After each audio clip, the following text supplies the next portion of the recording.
Hi ಸ್ನೇಹಿತರೆ, ನನ್ನ ಚಾನಲ್ಗೆ ಮತ್ತೊಮ್ಮೆ ಹಾರ್ದಿಕ ಸ್ವಾಗತ. ಇಂದು ನಾನು ಒಂದು ಆಸಕ್ತಿದಾಯಕ ಕಥೆಯನ್ನು ನಿಮ್ಮೊಂದಿಗೆ ಹಂಚಿಕೊಳ್ಳಲಿದ್ದೇನೆ. ಇದು ಒಬ್ಬ ಯುವತಿಯ ಏಕಾಂತದ ಬಗ್ಗೆ ಕತೆ ಮತ್ತು ಒಬ್ಬ ಫ್ರಿಡ್ಜ್ ರಿಪೇರಿ ಯುವಕನೊಂದಿಗಿನ ಘಟನೆ. ಈ ಕಥೆಯ ನಾಯಕಿ ಅಂಜಲಿ, ಒಬ್ಬ ಆಕರ್ಷಣೀಯ ಯುವತಿ, ತನ್ನ ಅಪಾರ್ಟ್ಮೆಂಟ್ನಲ್ಲಿ ಏಕಾಂಗಿಯಾಗಿ ಜೀವನ ನಡೆಸುತ್ತಾಳೆ. ಒಂದು ದಿನ ಅಪಾರ್ಟ್ಮೆಂಟ್ನ ಸೆಕ್ಯೂರಿಟಿ ಗಾರ್ಡ್ ಮನೋಜ್ ಬಂದು, ಮೇಡಮ್, ನನಗೆ ತುಂಬಾ ತೊಂದರೆಯಾಗಿದೆ ಎಂದು ಹೇಳಿ 8,000 ರೂಪಾಯಿ ತುರ್ತು ಅಗತ್ಯವಿದೆ ಎಂದು ವಿನಂತಿಸಿದ. ಅಂಜಲಿ ಸ್ವಲ್ಪ ಹೊತ್ತು ನಿಲ್ಲು, ಹಣ ತರುತ್ತೇನೆ ಎಂದಳು. ಒಳಗೆ ಹೋಗಿ ಹಣ ತಯಾರಿಸಲು ಸಿದ್ಧಳಾದಳು. ಆದರೆ ಮನೋಜ್, ಈ ಹಣವನ್ನು ಸುಮ್ಮನೆ ಕೊಡುತ್ತೇನೆ, ನಾನು ಹೇಳುವ ಕಾರ್ಯವನ್ನು ನೀನು ಮಾಡಬೇಕು ಎಂದಳು. ಅವನನ್ನು ಅಪಾರ್ಟ್ಮೆಂಟ್ನ ಒಳಗೆ ಬರಲು ಆಹ್ವಾನಿಸಿದಳು. ಮನೋಜ್, ಹಲವು ದಿನಗಳಿಂದ ನಿನ್ನನ್ನು ಗಮನಿಸುತ್ತಿದ್ದೇನೆ ಎಂದಳು. ನನ್ನ ಪತಿ ಯಾವಾಗಲೂ ದೂರದ ನಗರಕ್ಕೆ ಪ್ರಯಾಣಿಸುತ್ತಾನೆ, ತಿಂಗಳುಗಳ ಕಾಲ ಮನೆಗೆ ಮರಳುವುದಿಲ್ಲ ಎಂದು ಹೃದಯಸ್ಪರ್ಶಿಯಾಗಿ ಹಂಚಿಕೊಂಡಳು. ನೀನು ನನ್ನ ಏಕಾಂತವನ್ನು ತುಂಬಿಸಬೇಕು ಎಂದು ಬೇಡಿಕೊಂಡಳು. ಮನೋಜ್ ಅಂಜಲಿಯ ಆಕರ್ಷಕ ಸೌಂದರ್ಯಕ್ಕೆ ಮರುಳಾಗಿ ಆಕೆ ಅವನನ್ನು ಹಾಲ್ನಿಂದ ಅಡುಗೆ ಮನೆಗೆ ಕರೆದಳು. ಅಡುಗೆಮನೆಯಿಂದ ಬಾಲ್ಕನಿಗೆ ಸಣ್ಣ ಸನ್ನೆಗಳೊಂದಿಗೆ ಆಕರ್ಷಿಸಿದಳು. ಕೊನೆಗೆ ಅವನ ಕೈಯನ್ನು ಹಿಡಿದು ಮಲಗುವ ಕೋಣೆಗೆ ತೆಗೆದುಕೊಂಡು ಹೋದಳು. ಮನೋಜ್ ಆಕೆಯೊಂದಿಗೆ ಏಕಾಂತದಲ್ಲಿ ಸಂತೋಷದ ಆಟವನ್ನು ಆಡಿದ. ಆದರೆ ಇದೆಲ್ಲ ನಿಜವಲ್ಲ. ಮನೋಜ್ ಬಾಗಿಲ ಬಳಿ ಕನಸಿನ ಪ್ರಪಂಚದಲ್ಲಿ ಮುಳುಗಿದ್ದ ಅಂಜಲಿ ಬಂದು, ಮನೋಜ್, ಯಾವ ಕನಸಿನ ಜಗತ್ತು ಇದು? ಇಲ್ಲೋ, ನಿನಗೆ 8,000 ರೂಪಾಯಿ ಎಂದು ಎಚ್ಚರಿಸಿದಳು.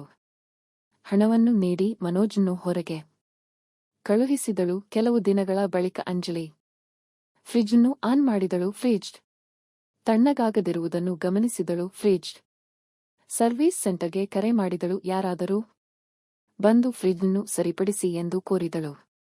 ಕರಣ್ ಟೆಕ್ನಿಷಿಯನ್ ಬರುತ್ತಾನೆ ಎಂದರು. ಕರಣ್ ಅಪಾರ್ಟ್ಮೆಂಟ್ಗೆ ಬಂದು ಮನೋಜ್ ಬಳಿ ಕೇಳಿದ. ಅಂಜಲಿ, ಅಪಾರ್ಟ್ಮೆಂಟ್ ಯಾವುದು ಎಂದು ಕರಣ್ ಕೇಳಿದ. ಮನೋಜ್, ಒಳಗೆ ಹೋಗು, ಆದರೆ ಸಾವಧಾನವಾಗಿರು, ತಪ್ಪಿದರೆ ನಿನ್ನ ಫ್ರಿಡ್ಜ್. ಮೋಡಿ ಸಂಭೋಗ ವಶೀಕರಣ ಸ್ಪೆಷಲಿಸ್ಟ್. ವಶೀಕರಣಕ್ಕೋಸ್ಕರನೇ ಕರೆ ಮಾಡಿ. ಮಹಾಕಾಳಿ ತಾಂತ್ರಿಕ ಪೀಠಂ ಶ್ರೀ ಮಹಾ ಅಘೋರ ತಪಸ್ವಿ ನಿಮ್ಮ ಪ್ರೀತಿಯನ್ನ ಮರಳಿ ಪಡೆಯಬೇಕೇ? ನಿಮ್ಮ ಪ್ರೀತಿಯನ್ನ ಮನೆಯಲ್ಲಿ ಒಪ್ಪುತ್ತಿಲ್ಲವೇ? ನೀವು ಇಷ್ಟಪಟ್ಟ ವ್ಯಕ್ತಿ ನಿಮ್ಮಂತೆ ಆಗಬೇಕೇ?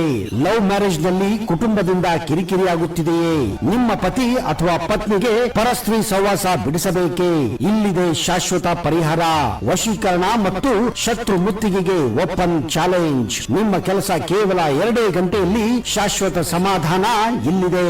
ಕೆಲಸ ಆಗದಿದ್ದಲ್ಲಿ ನಿಮ್ಮ ಹಣ ವಾಪಸ್. ಗುಪ್ತ ಅಘೋರ ವಾಮ ಪದ್ಧತಿಯಿಂದ ಇಲ್ಲಿ ಶಾಶ್ವತ ಪರಿಹಾರ ಗ್ಯಾರಂಟಿ.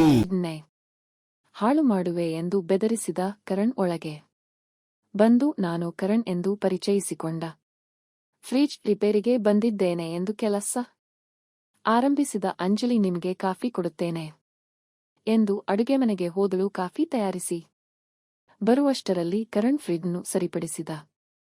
ಮೇಡಮ್, ಫ್ರಿಡ್ಜ್ ಸರಿಯಾಗಿದೆ, ಹಣ ಬೇಡ ಎಂದು ನಕ್ಕ. ಒಂದು ಕಾಫಿ ನೀಡಿ ಸಾಕು ಎಂದು ಕರಣ್ ಹೇಳಿದ. ಅಂಜಲಿ, ಬಾ ಇಲ್ಲಿಗೆ ಕೂರು ಕರಣ್ ಎಂದಳು. ಮಲಗುವ ಕೋಣೆಯ ಕಡೆಗೆ ಅವನನ್ನು ಕರೆದುಕೊಂಡು ಹೋದಳು. ಕರಣ್, ನಿಮ್ಮ ಪತಿ ಏನು ಮಾಡುತ್ತಾರೆ ಎಂದು ವಿಚಾರಿಸಿದ ಅಂಜಲಿ. ಅವನು ಯಾವಾಗಲೂ ವ್ಯಾಪಾರ ಪ್ರವಾಸದಲ್ಲಿ ಇರುತ್ತಾನೆ, ತಿಂಗಳಿಗೊಮ್ಮೆಯೂ ಮನೆಗೆ ಬರುವುದಿಲ್ಲ ಎಂದು ದೂರಿದಳು. ನನ್ನ ಏಕಾಂತದ ಬಗ್ಗೆ ಚಿಂತಿಸುವುದೇ ಇಲ್ಲ ಎಂದಳು. ನನ್ನ ಬಯಕೆಗಳಿಗೆ ಸಮಯವೇ ಇಲ್ಲ ಅವನ ಬಳಿ ಎಂದು ಒಪ್ಪಿಕೊಂಡಳು. ಕರಣ್, ಇಂಥ ಸುಂದರ ಯುವತಿಯನ್ನು ಯಾರು ಏಕಾಂಗಿಯಾಗಿ ಬಿಡುತ್ತಾರೆ? ನನ್ನ ಮೊಬೈಲ್ ನಂಬರ್ ತೆಗೆದುಕೊಳ್ಳಿ, ಕರೆ ಮಾಡಿ ಎಂದು ಕಾರ್ಡ್ ನೀಡಿದ. ಅಂಜಲಿಗೆ ಈ ಮಾತುಗಳು ಆಶ್ಚರ್ಯ ತಂದವು. ಕರಣ್ ನಂತರ ಅಲ್ಲಿಂದ ಹೊರಟು ಹೋದ. ಅಂಜಲಿಯ ಸಹೋದರಿ ಪೂಜಾ ಫೋನ್ ಮಾಡಿದಳು. ಒಂದು ವಿಷಯವನ್ನು ಮಾತನಾಡಬೇಕು, ನಾವು ಭೇಟಿಯಾಗೋಣ ಎಂದು ಹೇಳಿದಳು. ಇಬ್ಬರೂ ಪಾರ್ಕ್ನಲ್ಲಿ ಭೇಟಿಯಾದರು. ಪೂಜಾ, ನನ್ನ ಮದುವೆಗೆ 1 ವರ್ಷವಾಯಿತು. ನನ್ನ ಪತಿ ನನ್ನ ಸಂತೋಷದ ಕಡೆಗೆ ಗಮನ ಕೊಡುವುದಿಲ್ಲ, ಯಾವಾಗಲೂ ದೂರದಲ್ಲೇ ಇರುತ್ತಾನೆ ಎಂದು ಬೇಸರಪಟ್ಟಳು. ಅಂಜಲಿ, ನಿನ್ನ ಪತಿ ಏನು ಕೆಲಸ ಮಾಡುತ್ತಾನೆ? ಪೂಜಾ, ಅವನು ಫ್ರಿಡ್ಜ್ ರಿಪೇರಿ ಟೆಕ್ನಿಷಿಯನ್ ಎಂದಳು ಫೋಟೋ ತೋರಿಸಿದಾಗ ಅಂಜಲಿಗೆ ಅರಿವಾಯಿತು ಅವನೇ. ಕರಣ್, ನಾನು ನಿನ್ನ ಸಮಸ್ಯೆಯನ್ನು ಪರಿಹರಿಸುತ್ತೇನೆ ಎಂದು ಭರವಸೆ ನೀಡಿದಳು. ಅಂಜಲಿ ಪೂಜಾಳನ್ನು ಕರೆದು ಹೋಟೆಲ್ಗೆ ಹೋದಳು. ಒಂದು ಕೋಣೆಯನ್ನು ಬುಕ್ ಮಾಡಿದಳು. ಕರಣ್ಗೆ ಕರೆ ಮಾಡಿ, ನನ್ನ ಪತಿ ಕೊಡದ ಸುಖವನ್ನು ನೀನು ನೀಡಬಲ್ಲೆಯ? ಹೋಟೆಲ್ಗೆ ಬಂದು ಬಿಡು ಎಂದು ಹೇಳಿದಳು. ಕರಣ್ ಸರಿ ಎಂದು ತಕ್ಷಣ ಹೊರಟ. ಪೂಜಾ, ನಾವಿಬ್ಬರು ಏನು ಮಾಡಬೇಕು ಎಂದು ಕೇಳಿದಳು. ಕರಣ್ ಬಂದಾಗ ಅಂಜಲಿ ಒಳಗೆ ಬಾ ಎಂದು ಸ್ವಾಗತಿಸಿದಳು. ನಾವು ಏಕಾಂತದಲ್ಲಿ ಸಂತೋಷಪಡುವುದನ್ನು ನೀನು ನೋಡಬಾರದು. ಕಣ್ಣಿಗೆ ಮುಸುಕು ಹಾಕುತ್ತೇನೆ ಎಂದು ಹೇಳಿದಳು.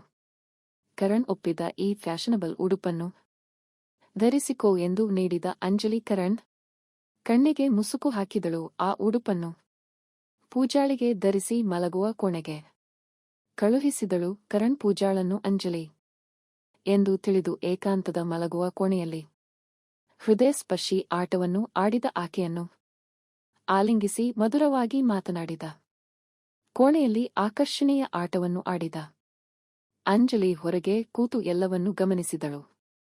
ಎಲ್ಲ ಮುಗಿದ ನಂತರ ಪೂಜಾ ಫೋನ್ ಮಾಡಿದಳು. ಈಗ ಬಂದು ಬಿಡು ಎಂದು ಅಂಜಲಿಯನ್ನು ಕರೆದಳು. ಅಂಜಲಿ, ಕರಣ್, ನಾನು ವಾಶ್ರೂಮ್ಗೆ ಹೋಗುತ್ತೇನೆ, ಕಣ್ಣಿನ ಮುಸುಕನ್ನು ತೆಗೆಯಬೇಡ ಎಂದು ಹೇಳಿದಳು. ಪೂಜಾಳನ್ನು ಕೋಣೆಯಿಂದ ಹೊರಗೆ ಕಳುಹಿಸಿದಳು. ಅಂಜಲಿ ಆ ಆಕರ್ಷಕ ಉಡುಪನ್ನು ಧರಿಸಿಕೊಂಡಳು. ಕರಣ್ ಕಣ್ಣಿನ ಮುಸುಕನ್ನು ತೆಗೆದಳು. ನಾನು ಈಗ ಹೇಗೆ ಕಾಣುತ್ತಿದ್ದೇನೆ ಎಂದು ಕೇಳಿದಳು. ಕರಣ್, ಮೇಡಮ್, ನೀವು ಅದ್ಭುತವಾಗಿ ಕಾಣುತ್ತೀರಿ. ನನ್ನ ಜೊತೆ ಈ ಏಕಾಂತದ ಕ್ಷಣ ಹೇಗಿತ್ತು? ಕರಣ್, ನನ್ನ ಪತ್ನಿಯೊಂದಿಗಿನ ಸುಖದಂತೆ ಅದೇ ರೀತಿಯ ಅನುಭವ ಬಂತು ಎಂದು ಒಪ್ಪಿಕೊಂಡ ಅಂಜಲಿ.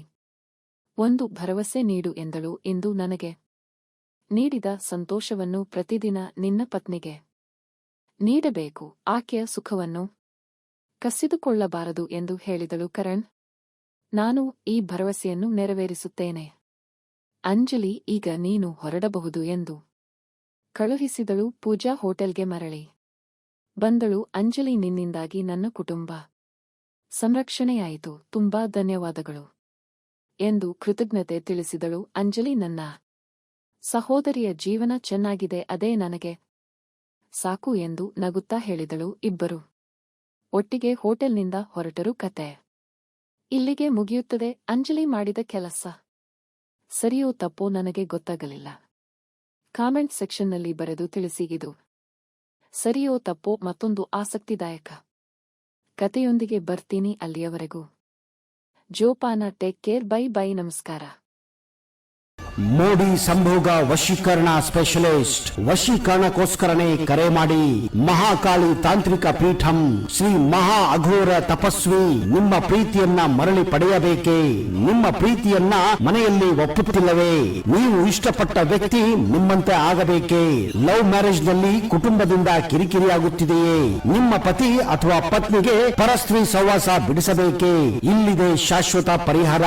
ವಶೀಕರಣ ಮತ್ತು ಶತ್ರು ಮುತ್ತಿಗೆಗೆ ಓಪನ್ ಚಾಲೆಂಜ್. ನಿಮ್ಮ ಕೆಲಸ ಕೇವಲ 2 ಗಂಟೆಯಲ್ಲಿ ಶಾಶ್ವತ ಸಮಾಧಾನ ಇಲ್ಲಿದೆ. ಕೆಲಸ ಆಗದಿದ್ದಲ್ಲಿ ನಿಮ್ಮ ಹಣ ವಾಪಸ್. ಗುಪ್ತ ಅಘೋರ ವಾಮ ಪದ್ಧತಿಯಿಂದ ಇಲ್ಲಿ ಶಾಶ್ವತ ಪರಿಹಾರ ಗ್ಯಾರಂಟಿ.